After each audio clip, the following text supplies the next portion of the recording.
Hello everyone, welcome back. Today we're gonna talk about how to monetize your Wattpad stories. So first, if you ever wanted to monetize your jobs, your stories, here's some criteria. You need to join Wattpad's paid stories program via invitation by someone or application. But the criteria you need to meet is popularity and engagement in your stories. You need to ensure that your story meets eligibility requirements, so it's completed and it's very high quality.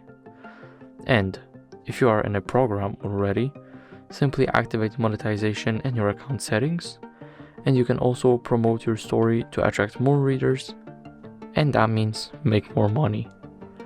Thank you guys for watching. Make sure to like, subscribe, and see you in the next video.